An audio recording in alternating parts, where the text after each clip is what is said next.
तो आज का हमारा चैप्टर है द एनिमी, जिसे लिखा है पॉल एस बक ने। इस स्टोरी के अंदर पे जब वर्ल्ड वॉर 2 चल रहा था और USA and Japan full fighting mode पे थे एक दूसरे के साथ, तब जापानीज आर्मी ने एक अमेरिकन सोल्जर को पकड़ लिया था, जिसे स्टोरी में कहा गया प्रिजनर ऑफ वॉर। जब तुम वॉर के दौरान किसी सोल्जर को कैप्चर कर लेते हो ना, तो उसे कहते हैं प्रिजनर ऑफ वॉर। और इस अमेरिकन सोल्जर का नाम था टॉम, जिसे जापानीज आर्मी ने पकड़ लिया था। बट समहाउ टॉम ना भाग निकलता है जापानीज आर्मी के चंगुल से, और वो भागते भागते एक जापानीज कोस्ट पे एक डॉक्टर को मिलता है बहुत ही घायल हालत पे। अब इस डॉक्टर का नाम है डॉक्टर सदाओ, और यही इस स्टोरी का मेन कैरेक्टर तुम कह सकते हो, जिसके ऊपर एक धर्म संकट आ जाता है। भाई साहब, डॉक्टर होने के नाते इस घायल इंसान को बचाया जाए या एक देशभक्त होने के नाते इस अमेरिकन सोल्जर को जापानीज आर्मी को सौंप दिया जाए। तो आओ देखते हैं कि स्टोरी में डॉक्टर सदाओ करते क्या है, अपने दिल का सुनते हैं या अपने देश के लिए कुछ करते हैं। बट इससे पहले मैं हूं तुम लोगों का दोस्त और होस्ट भी निकल चुका स्टोरी टेलर बनने के जर्नी पे। एक्सपर्ट नहीं हूं, बट हाँ वो चीजें कर रहा हूं जिससे मुझे अच्छा फील हो और तुम लोगों को ये स्टोरी मरते दम तक याद रहे। अगर तुमने चैनल को सब्सक्राइब नहीं किया तो जल्दी से कर लो। हम बढ़ते हैं स्टोरी की ओर।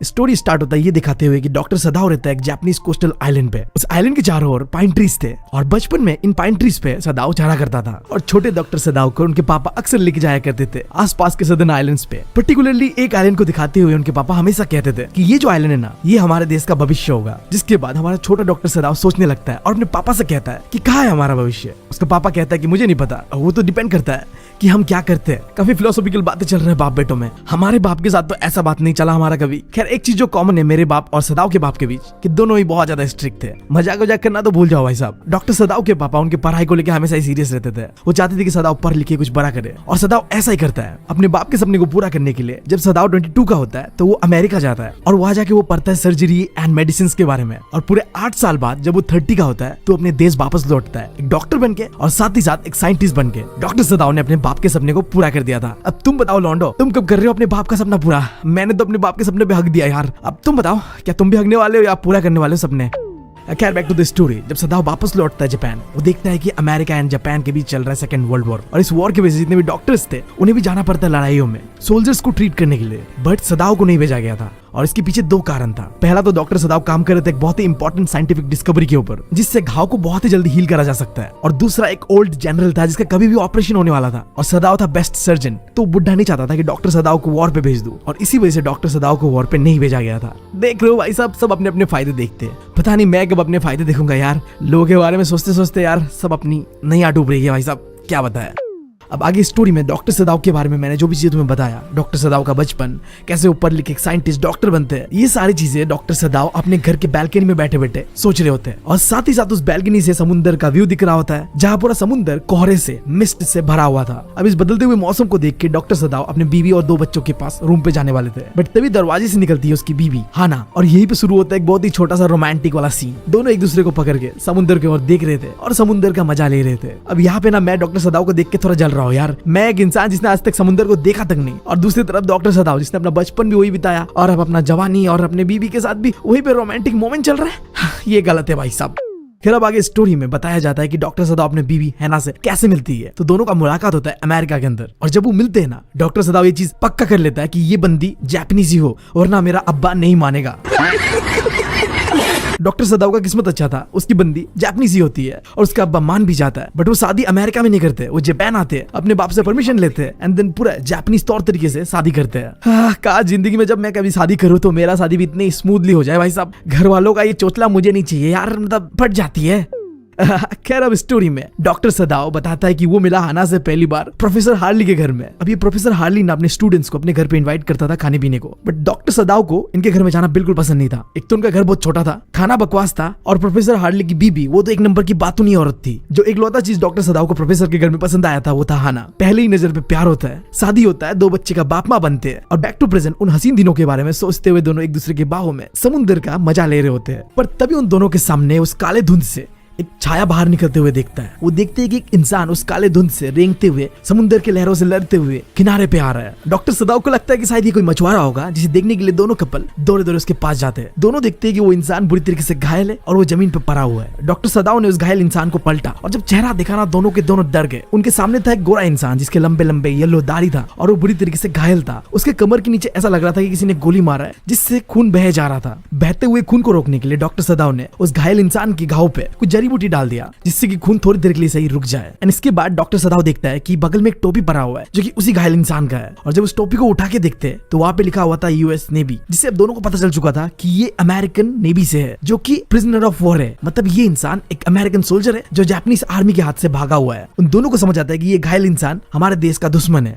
अब यहाँ पे अगर कोई भी नॉर्मल इंसान होता तो इस इंसान को पकड़ के जापानीज आर्मी को सौंप देता, बट यहाँ पे डॉक्टर सदाव था एक डॉक्टर, वो ये चीज कर नहीं पाया। दोनों पति पत्नी ने डिसाइड किया कि इसे घर लेके जाते हैं, हील करते हैं, जब ये ठीक हो जाएगा पूरी तरीके से तब इसे हम जापानीज आर्मी को सौंप देंगे। अब इसके बाद डॉक्टर सदाव और उसकी पत्नी हाना उस घायल सोल्जर को लेके डॉक्टर सदाव के पापा के रूम पे लेके लेटा देते हैं। एक समय में ये रूम डॉक्टर सदाव के पापा का हुआ करता था, बट अब ये रूम खाली था तो यहीं पे इस घायल सोल्जर को लेटा दिया जाता है। अब आगे हाना कहती है कि वो सोल्जर बहुत ही गंदा दिख रहा है, उसे साफ करना होगा। तो डॉक्टर सदाव कहता है कि लेके आओ पानी, मैं साफ कर देता हूँ।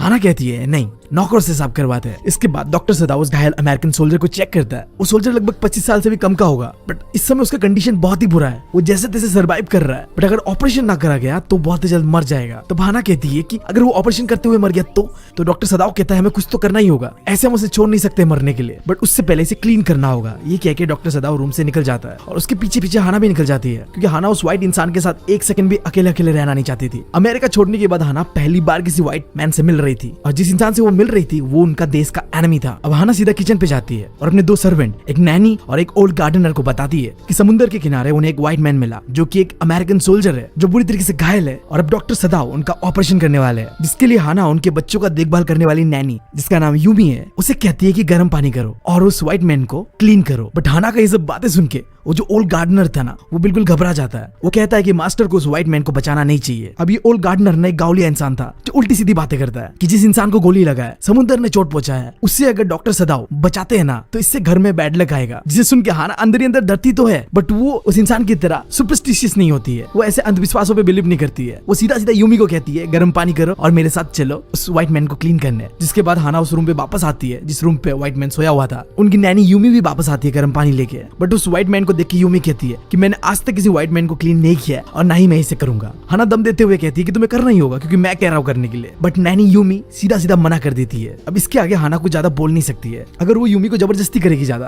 तो यूमी जाके शायद जापानीज आर्मी को खबर कर दे कि हमारे घर में ऐसा ऐसा एक अमेरिकन सोल्जर को हमारे मालिक ने छुपाया हुआ है, और अगर ये खबर जापानीज आर्मी को पता चल गया ना कैसे भी तो इससे डॉक्टर सदाव और उसकी पत्नी का तो बैंड बज जाएगा भाई साहब। तो हाना खुद ही अपने हाथों से उस व्हाइट मैन को क्लीन करने लगती है, और उसी बीच डॉक्टर सदाव भी रूम के अंदर एंटर करता है। डॉक्टर सदाव ने सर्जन वाले कोट पहने हुए थे और अपने हाथ पे ऑपरेशन करने के लिए जो भी चीजें चाहिए होता है उसके लिए एक इमरजेंसी बैग भी कैरी करा हुआ था, जिसे देखे हाना सीधा सीधा पूछती है कि तुमने डिसाइड कर लिया है कि सर्जरी करना ही है। डॉक्टर सदाव कहता है कि हाँ।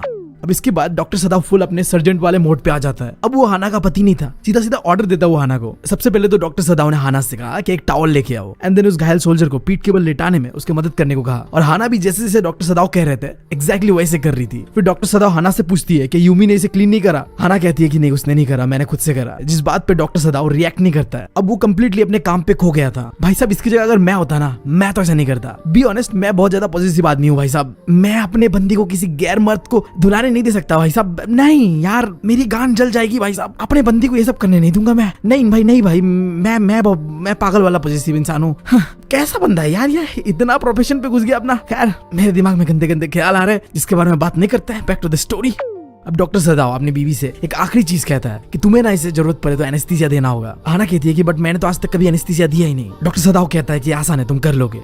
इसके बाद डॉक्टर सदाव सर पे एक सर्जन वाला टॉर्च पहनता है एंड देन देखने लगता है कि घाव कितना गहरा है। डॉक्टर सदाव को दिखता है कि गोली अभी तक अंदर ही है और इसकी वजह से खून ज्यादा बह रहा है, और अगर ऐसे चलता रहा तो इसका बचना मुश्किल है। अब इतना सारा खून देख के ना हाना डर जाती है, घबरा जाती है। वो भागती है वहां से और बाहर निकल के उल्टी करने लगती है, और ये सारा सीन देख के ना डॉक्टर सदाव बहुत ज्यादा इरिटेट होता है। डॉक्टर सदाव रियलाइज करता है कि हाना ने तो आज तक ऑपरेशन होते हुए देखा ही नहीं, और इसी वजह से इतने सारे खून देख के वो पैनिक कर गई और बाहर जाके उल्टी करने लग गई। और अपनी बीवी को ऐसे कंडीशन में देख के डॉक्टर सदाव अपना पूरा गुस्सा निकालता है इस अमेरिकन घायल सोल्जर के ऊपर। वो मन ही मन सोच रहा होता है कि साला ये मर ही जाता उससे अच्छा होता, बट यहाँ आयरनी देखो, वो मन से चाहता तो है कि ये मर जाता तभी ठीक था, बट फिर भी वो उसे बचा रहा था। यही एक डॉक्टर का काम है यार। ऐसे हम डॉक्टरों को भगवान का दर्जा नहीं देते, चाहे तुम्हारे सामने अपना दुश्मन क्यों ना हो, तुम उसे भी बचाओगे। और वही चीज कर रहा था डॉक्टर सदाव। वो सोल्जर दर्द से करा रहा था और उसी समय हाना आती है वापस, और डॉक्टर सदाव हाना से कहती है कि इसे एनेस्थीसिया दो नाक पे, और हाना भी वैसे ही करती है जैसे उसके पति ने कहा था उसे करने को। एक कॉटन में एनेस्थीसिया का बोतल से कुछ बूंद गिराती है हाना और उस घायल सोल्जर के नाक पे रख देती है। वो अमेरिकन अमेरिकन सोल्जर दर्द से करा रहा था और उसका ऐसे दर्द से कराता हुआ देख के हाना सोचती है ये जो प्रिजनर्स ऑफ वॉर के भागे हुए कैदी है ना, इनके साथ बहुत ज्यादा टॉर्चर होता होगा। हाना ने कई सारे न्यूज़पेपर्स में देखा था कि जापानीज सोल्जर्स अलग अलग जगह पे जाते हैं और जगह को लिबरेट कर देते हैं, बट असली कहानी ना थोड़ा अलग होता है। जब जापानीज सोल्जर किसी टेरिटरी को जीतते हैं ना, तो वहाँ के सोल्जर्स के साथ बहुत ज्यादा टॉर्चर करते हैं। अब यही पे हाना को याद आता जनरल टाकिमा के बारे में, जिसने जीता था बैटल ऑफ मंचूरिया। सब लोग ये बात करते थे कि किस तरीके से जनरल टाकिमा ने बहादुरी से बैटल ऑफ मंचूरिया पे लड़ा, बट कोई इस बारे में बात नहीं करता कि कैसे जनरल टाकिमा अपने बीबी के ऊपर अत्याचार करते हैं, मारते हैं, पीटते हैं। हाना सोचती है कि अगर ये इंसान अपने बीबी के ऊपर इतना अत्याचार कर सकता है तो प्रिजनर ऑफ वॉर के ऊपर वो कितना अत्याचार करेगा। हाना ये उम्मीद करती है कि इस सोल्जर के साथ ऐसा टॉर्चर ना हुआ हो। अब हाना यही सब चीजें सोच रही होती है, अपने ख्यालों में होती है, और तभी डॉक्टर सदाओ को ऐसा फील होता है कि उसके इंस्ट्रूमेंट ने किसी हार्ट से चीज को फील किया अभी जो कि किडनी के बहुत ही पास है। अब इस पल पे ना डॉक्टर सदाओ अपने काम से बहुत ज्यादा खुश होता है, मतलब उसे मजा ही आ जाता है इस चीज को करते हुए। भाई को अपनी उंगलियों पे अलग ही लेवल का कॉन्फिडेंस फील होता है, जैसे पूरी उंगलियों से वो उस इंसान के पूरे बॉडी के एटम्स को भी फील कर पा रहा है। तुम समझ रहे हो किस लेवल पे वो घुसा हुआ है ऑपरेशन के बीच। और तभी डॉक्टर सदाओ को याद आता है अपने एनाटॉमी प्रोफेसर का वो बात कि एक सर्जन को ह्यूमन बॉडी के बारे में पूरी अच्छी तरीके से पता होना चाहिए। वो किसी भी चीज को इग्नोर नहीं कर सकता, अगर वो इग्नोर करता है तो वो पाप के बराबर है। अगर एक सर्जन बिना किसी प्रॉपर नॉलेज के किसी का भी ऑपरेशन करता है ना, तो वो मर्डर के बराबर है। और ये एकदम 100% सही बात है। जब एक डॉक्टर एक सर्जन ऑपरेशन करने जाता है तो उसे पूरी तरीके से पता होना चाहिए कि वो क्या कर रहा है और क्या नहीं करना है उसे, वरना उस पेशेंट का जिसका वो ऑपरेशन कर रहा है जान जा सकता है।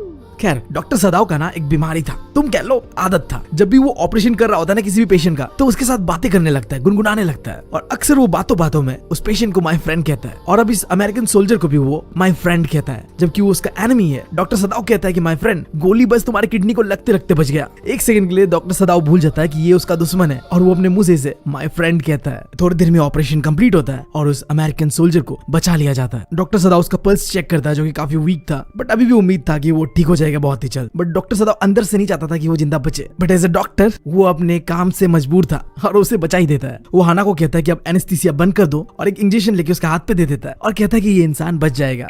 अब ऑपरेशन के कुछ समय बाद वो यंग अमेरिकन जागता है, बट वो बहुत ही ज्यादा कमजोर होता है और उसकी नीले आंखों में डर छुपा हुआ होता है। बट हाना को उसका सिचुएशन देख के बहुत बुरा लगता है। घर का कोई भी सर्वेंट उस अमेरिकन के लिए कुछ भी करने को तैयार नहीं था, तो हाना खुद अपने हाथों से उसके लिए खाना प्रिपेयर करके लाती है और उसे देती है। बट वो यंग अमेरिकन डर रहा होता है, उसे लगता है कि अब टॉर्चर करा जाएगा इसे या मार दिया जाएगा। तभी हाना कहती है डोंट बी अफ्रेड, जिसे सुन के वो यंग अमेरिकन सरप्राइज हो जाता है अंग्रेजी कैसे बोल रहे हो। हाना कहती है कि मैं लंबे समय तक अमेरिका में रही हूँ इसीलिए बोल पा रही हूँ, और साथ ही साथ हाना ये भी कहती है कि तुम बहुत ही जल्द स्ट्रॉन्ग हो जाओगे दोबारा। बट ऐसा नहीं था कि हाना को वो पसंद आने लग गया था, वो अभी भी नफरत कर रही थी उससे, बट भाई साहब दया भी आ रहा था तो वो हेल्प कर रही थी। अब पूरे 3 दिन बाद डॉक्टर सदाओ दोबारा देखने आता है उस अमेरिकन को। वो आके देखता है कि यंग अमेरिकन बैठा हुआ है, जिसे देख के डॉक्टर सदाओ चिल्लाते हुए कहता है कि तुमको जीने माने की नहीं है, चुपचाप लेट जाओ, ऐसे मत बैठो। अब इसके बाद वो यंग अमेरिकन डॉक्टर सदाओ से पहली बार बात करता है। मैं तुम लोगों को नाम बता देता हूँ उसका। इस यंग अमेरिकन का नाम है टॉम, याद रहेगा तुम्हें। तो टॉम डॉक्टर सदाओ से पूछता है कि तुम मेरे साथ क्या करोगे, क्या तुम मुझे जापानीज आर्मी को सौंप दोगे? जिसके जवाब में डॉक्टर सदाओ कहता है कि मुझे अभी नहीं पता कि मैं तुम्हारे साथ क्या करूंगा। अभी कानून के हिसाब से डॉक्टर सदाओ को इस अमेरिकन को पुलिस को सौंप देना चाहिए, जिसे सुन के वो अमेरिकन कहता है कि नहीं ऐसा मत करना। जिसके जवाब में डॉक्टर सदाओ कहता है कि अब तुम मुझसे कुछ भी बातें मत करना, अपना नाम तक मत बताओ जब तक मैं ना पूछूं। ये कह के वो उसके रूम से बाहर निकलता है। बाहर हाना इंतजार कर रही है डॉक्टर सदाओ का। वो कहती है कि घर के नौकर ना अनसेफ फील कर रहे हैं अभी घर पे, वो घर पे रहना नहीं चाहते क्योंकि ये अमेरिकन इस घर पे रहता है। यहाँ तक कि उनको ऐसा लगने लगा है कि डॉक्टर सदाओ और हाना दोनों भी अब अमेरिकन बनते जा रहे हैं। वो इतने सालों से अमेरिका में क्या है तो अब अमेरिकन के लिए सिंपैथी ज्यादा ही कुछ आ रहा है इनका। जिसके जवाब में डॉक्टर सदाओ हाना से कहता है कि ऐसा नहीं है, अमेरिकन हमारा एनिमी है, बट मुझे इस तरीके से ट्रेन करा गया है कि अगर कोई इंसान को मैं बचा सकता हूँ तो मैं कोशिश करूंगा उसे बचाने को, और वही मैं कर रहा हूँ। अब हाना कहती है बट ये चीजें हमारे नौकरों को समझ नहीं आ रहा। डॉक्टर सदाओ कहता है कि हाँ मुझे पता है, वो लोग इस बात को कभी नहीं समझेंगे। अब स्टोरी में आगे डॉक्टर सदाओ के सर्वेंट्स को कन्वर्सेशन करते हुए दिखाया गया है, जहाँ वो अपने मालिक को जज कर रहे हैं। 3 सर्वेंट्स होते हैं। पहला ओल्ड गार्डनर जो कहता है कि हमारे मास्टर को पता था कि उन्हें क्या करना है, जब वो इंसान ऑलमोस्ट मरने ही वाला था तो मास्टर ने उसे बचाया क्यों? जिसके जवाब पे डॉक्टर सदाओ का खाना बनाने वाला कुक कहता है मास्टर को ना अपने काम पे बहुत घमंड है और इसीलिए मास्टर किसी को भी बचा लेते हैं। फिर डॉक्टर सदाओ की नैनी यूमी कहती है बट उन्हें बच्चे के बारे में सोचना चाहिए, अगर बाप को ट्रेटर बना के पनिशमेंट दिया गया तो उन बच्चों का क्या होगा? अब जब ये तीनों सर्वेंट्स की कन्वर्सेशन कर रहे होते हैं ना, तो ये सारे कन्वर्सेशन को हाना सुन रही होती है और सर्वेंट भी ऐसा नहीं कि छुपा रहे होते, वो जानबूझ के सुनाते हुए, टोंट मारते हुए ये कन्वर्सेशन कर रहे होते हैं। अब इसके बाद स्टोरी में सीन शिफ्ट होता है हाना और उस अमेरिकन सोल्जर के बीच के कन्वर्सेशन को दिखाते हुए, जहां वो अमेरिकन सोल्जर पहली बार कहता है कि उसका नाम टॉम है। बट हाना ये सुनती तो है बट उसका जवाब नहीं देती है, जो कि क्लियरली शो कर रहा था कि हाना उस इंसान से अटैच नहीं हो रही थी। हाना के लिए वो इंसान एक प्रिजनर था, एक एनिमी था। अब इसके बाद डॉक्टर सदाओ हर दिन उस अमेरिकन प्रिजनर को आके चेक करता था, और जैसे उसके ऑपरेशन के घाव सूख जाते हैं तो उसकी सिलाई खोल देते हैं एंड कहते हैं कि 2 हफ्तों में तुम पूरी तरीके से ठीक हो जाओगे। और इसके बाद डॉक्टर सदाओ सोचते हैं कि अब जाके मैं चीफ ऑफ पुलिस को रिपोर्ट कर दूंगा कि मेरे पास एक प्रिजनर है और आप इसे पकड़ के लेके जाइए। वो अपने टेबल पे आके बैठते हैं एंड टाइपराइटर पे लिखने भी लेते हैं, बट अंदर से आता है कि नहीं करना, हेजिटेट करते हैं एंड वहीं पे वो चीज को छोड़ देते हैं। उस अमेरिकन सोल्जर के डॉक्टर सदाओ के घर में आए 7 दिन बीत चुके थे, और पूरे 7 दिनों बाद 2 बड़े-बड़े इवेंट अब डॉक्टर सदाओ के साथ होने वाला था। पहला चीज, सुबह सुबह जितने भी काम करने वाले सर्वेंट्स थे ना, वो डिसाइड करते कि अब हमें नहीं रहना यहाँ, वो घर छोड़ के जाने वाले थे। बच्चों का केयर करने वाली नैनी हाना से कहती है, अगर बच्चे मुझे याद करे तो तुम्हें पता है मेरा घर कहाँ है, भेज देना। बट हाना कहती है बिल्कुल साफ साफ, चाहे वो जितना भी रोए मैं तुम्हें नहीं बुलाऊंगा। अब इसके बाद सारे सर्वेंट्स घर छोड़ के चले जाते हैं, और फिर शाम को दूसरा इवेंट होता है। हाना देखती है कि उसके घर के दरवाजे में एक गवर्नमेंट मैसेंजर फुल यूनिफॉर्म में आया हुआ है, जिसे देख के हाना सोचती है कि पक्का नौकरों ने अथॉरिटी को इन्फॉर्म कर दिया है जो भी हम कर रहे हैं उसके बारे में। वो दौड़े दौड़े जाके ये बात डॉक्टर सदाओ को बताता है, और डॉक्टर सदाओ आता है और पूछता है क्या बात है। वो मैसेंजर कहता है कि आपको चलना पड़ेगा मेरे साथ पैलेस, ओल्ड जनरल बहुत ही दर्द में है। डॉक्टर सदाओ कहता है कि बस इतना ही। मैसेंजर कहता है कि हाँ, इतना काफी नहीं था क्या, तुम कुछ और सुनना चाहते थे। डॉक्टर सदाओ कहता है कि नहीं नहीं। अब डॉक्टर सदाओ ओल्ड जनरल के पास जाने से पहले एक आखिरी बार अपने बीबी से मिलती है किचन पे जाके। उसकी बीबी आना बहुत डरी हुई थी, उसे लग रहा था कि वो मैसेंजर अरेस्ट करने के लिए आया है। डॉक्टर सदाओ कहता है कि ऐसा कुछ नहीं है, तुम घबराओ मत। अब वो जनरल के पास जाएगा और सारी चीजें बताएगा और इस चीज से अपने फैमिली को बाहर निकालेगा। इसके बाद डॉक्टर सदाओ जाके जनरल से मिलता है, सारी बातें बताता है। तो जनरल कहता है कि मैं समझ रहा हूँ तुम क्या कहना चाह रहे हो, क्योंकि मैं पढ़ा हुआ प्रिंसटन यूनिवर्सिटी से, जो कि यूएसए में है। काफी कम जापानीज लोगों ने वहां से डिग्री लिया है। डॉक्टर सदाओ अपने आप को डिफेंड करते हुए कहता है, मैं ना उस इंसान के बारे में बिल्कुल केयर नहीं करता, वो तो बस घायल था तो मैंने उसका ऑपरेशन कर दिया और वो ऑपरेशन सक्सेसफुल हो गया। जिस बात से जनरल खुश होता है और कहता है अब तो तुम्हें बचाना ही होगा यार, तुम मेरे लिए काम के बंदे हो। फिर जनरल डॉक्टर सदाओ से पूछता है कि जैसा अटैक आज मुझे आया था वैसे और आ गया तो मैं बचूंगा कि नहीं बचूंगा। डॉक्टर सदाओ कहता है कि एक अटैक तो ठीक है, बट उससे ज्यादा आया तो फिर दिक्कत हो जाएगा। अब ये सुन के जनरल घबरा जाता है, एक समय के लिए तो गहरे सोच पे खो जाता है, और फिर कहता है तुम अरेस्ट नहीं हो सकते। मान लो कि तुम अरेस्ट हो गए और तुम्हें सजाए मौत दे दिया गया और अगले दिन ही मेरा ऑपरेशन करना पड़ गया, फिर तो मेरा सीन खत्म है ना। फिर डॉक्टर सदाओ कहता है कि मेरे अलावा भी और ढेर सारे सर्जेंट है, बट जनरल को डॉक्टर सदाओ ही चाहिए था। उसे बाकी सर्जेंट पे भरोसा नहीं था जितना डॉक्टर सदाओ पे था। भाई साहब अमेरिकन रिटर्न था ना, और भाई साहब जो अमेरिका से लौटता है वो तो बहुत खतरनाक होता है, पता ही है तुम्हें। हमारे यहाँ में एक भैया कुछ काम की वजह से अमेरिका गया था, एंड देन वो 1 साल रहा होगा, और वापस जब आया ना भाई साहब, जब वो अमेरिका गया था तो वो लप्पू सा था, कोई उसे भाव नहीं देता था। बट वो अमेरिका से आने के बाद भाई साहब उसका ऑरा अलग हो गया, मतलब लोग अलग ही रिस्पेक्ट से देखने लगे, भाई साहब वो अमेरिका से लौटा है तो यार सही है, जो अमेरिका से लौटता है वो बहुत खतरनाक होता है। हमारे यहाँ तो ऐसा ही मानना है, और उस जनरल का भी ऐसा ही मानना था। वो डॉक्टर सदाओ को एक आइडिया देता है, क्या हो अगर मैं अपने प्राइवेट असैसिन्स तुम्हारे घर पे भेज दूं और उस अमेरिकन को मार के गायब कर दूं, किसी को पता ही नहीं चलेगा। बस तुम्हें ना जिस घर में वो अमेरिकन सोल्जर सोया हुआ है उसका दरवाजा खुला रखना है, असैसिन्स आएंगे उसे मारेंगे और उसका बॉडी तक गायब कर देंगे, किसी को पता तक नहीं चलेगा। डॉक्टर सदाओ भी एग्री करता है इस बात से। अब इसके बाद डॉक्टर सदाओ घर के लिए निकलता है, और रास्ते पे जाते हुए सोचता है कि ये सारे बातें वो हाना से नहीं कहेगा, क्योंकि टॉम को मारने की खबर से शायद हाना घबरा जाए, पैनिक कर जाए, तो बेटर यही होगा कि हाना को नहीं बताया जाए। सदाओ घर आके उस अमेरिकन सोल्जर के रूम पे जाता है, और वो देखते हैं कि टॉम अपने पैरों पे खड़ा है और वो गार्डन में जाने का तैयारी कर रहा है। सदाओ गुस्से में कहता है कि तुम्हें परमिशन किसने दिया रूम से बाहर निकलने का। तो टॉम कहता है कि मुझे किसी का परमिशन का जरूरत नहीं है, मैं दोबारा बिल्कुल अच्छा फील कर रहा हूँ। ये सुन के डॉक्टर सदाओ ना उसे चेक करने लगता है। इमेजिन करो अभी अभी ये इंसान उसका सुपारी देके आया है जनरल को, बट फिर उसके अंदर का डॉक्टर जग जाता है और वो उसका चेकअप करने लगता है। भाई साहब ये डॉक्टर है ना क्या है। अब ये सारी चीजें देख के टॉम डॉक्टर सदाओ से कहता है, अगर मैं तुम्हारे जैसे किसी अच्छे जापानीज डॉक्टर से ना मिला होता तो शायद मैं आज जिंदा ना होता। वो शुक्रिया अदा करता है डॉक्टर सदाओ का, और कहता है कि अगर सारे जापानीज तुम्हारे जैसे होते तो शायद ये लड़ाई नहीं होता। डॉक्टर सदाओ कहता है कि शायद, ये कह के उसे दोबारा बेड पे सोने को कहता है, और वो भी चला जाता है सोने के लिए रात को।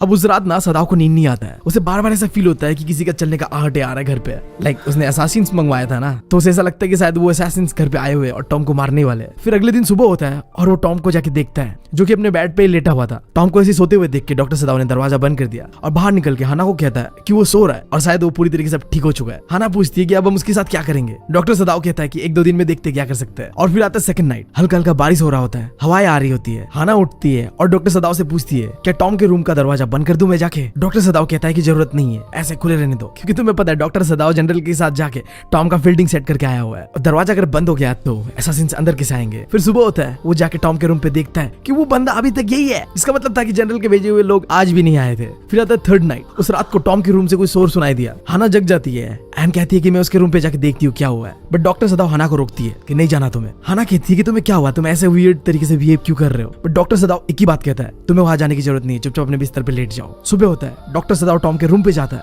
और वो देखता है कि टॉम जागा हुआ है और वो इस समय पहले से भी ज्यादा हेल्दी हो चुका है। अब ये सब देख के डॉक्टर सदाव फ्रस्ट्रेटेड हो जाता है। उसके 3 रातों का नींद उड़ा हुआ था भाई साहब, इस चक्कर में कि कब आएंगे असैसिन्स और इस बंदे को मार के लेके जाएगा। तो वो डिसाइड करता है बहुत हो गया, अब मुझे कुछ करना होगा। वो टॉम से कहता है कि अब ना तुम पूरी तरीके से ठीक हो चुके हो, तो आज रात हम एक बोट लेंगे जिसमें थोड़ा खाना और कपड़ा रखेंगे तुम्हारे लिए, और तुम्हें यहाँ से थोड़ी पास में एक आइलैंड है जो कि पूरी तरीके से खाली है, वहां भेज दूंगा। वो आइलैंड पूरी तरीके से खाली होगा, ना ही वहाँ कोई रहता है और ना ही वहाँ कोई जाता है, क्योंकि तूफान आने की वजह से वो आइलैंड आधा तक डूब भी जाता है। बट ये सीजन तूफान का नहीं है, तो तुम आसानी से जाके वहाँ रह सकते हो। वो आइलैंड तुम्हारे लिए बिल्कुल सेफ है और उस आइलैंड के बहुत ही करीब से कोरियन फिशिंग शिप्स गुजरते हैं, तो तुम आसानी से उस फिशिंग शिप्स की मदद से अपने घर वापस लौट सकते हो। टॉम पूछता है कि क्या मुझे ये करना ही होगा? तो सदाव कहता है कि हाँ तुम्हें करना ही होगा, कि तुम जो यहाँ पे हो ये बात छुपा हुआ नहीं किसी से, सबको पता चल चुका है ये बात, और अगर ऐसे चलता रहा तो बहुत जल्द पुलिस आके तुम्हें पकड़ के लेके चला जाएगा। तो बेटर यही होगा कि तुम चले जाओ, कोई ड्रामा नहीं होता, कुछ नहीं होता है। टॉम भी मान जाता है। फिर शाम होता है और डॉक्टर सदाव घसीटते हुए एक नाव को समुद्र के किनारे पे बांध देता है। उसके अंदर कुछ खाना, कुछ वाटर बॉटल्स और कुछ कपड़े को डाल देता है। इसके बाद वो घर में आके खाना खाता है। हना कहती है कि यूमी आई थी आज और वो बच्चों को बहुत ज्यादा मिस कर रही थी। तो डॉक्टर सदाव कहता है कि जैसे ये फॉरेनर जाएगा तो सारे सर्वेंट को दोबारा वापस बुला लेना। खाना खाने के बाद वो फिर जाता है टॉम के रूम पे, जाके दोबारा उसे चेक करता है, उसके नब्स को चेक करता है। टॉम पूरी तरीके से अब रिकवर कर चुका था, वो हेल्दी था, स्ट्रांग था। टॉम शुक्रिया अदा करता है डॉक्टर सदाव को कि फिर से तुमने मेरा जिंदगी बचाया। डॉक्टर सदाव कहता है कि बिल्कुल नहीं, मैं बस तुम्हें यहाँ देखना नहीं चाहता। ये कह के टॉम को वो एक टॉर्च देता है और कहता है कि अगर कोई नाव मिलने से पहले तुम्हारा खाना खत्म हो जाए तो तुम मुझे टॉर्च को 2 बार जला के सिग्नल देना, मैं तुम्हारे लिए खाना भेज दूंगा। बट तुम्हें टॉर्च जला के सिग्नल सूरज डूबने से एग्जैक्ट पहले देना है, रात को कोई सिग्नल मत देना, इससे लोगों को पता चल जाएगा कि उस आइलैंड पे तुम छुपे हुए हो, और अगर वहीं पे तुम सही सलामत हो तो तुम मुझे एक बार टॉर्च जला के सिग्नल देना। तो यहाँ पे देखा तुमने, अगर खाना खत्म हो गया हो तो 2 सिग्नल देना है, और अगर ठीक हो कि नहीं उसे पता करना है तो एक ही सिग्नल देना है, और जो भी सिग्नल देना है वो सूरज ढलने से पहले देना है।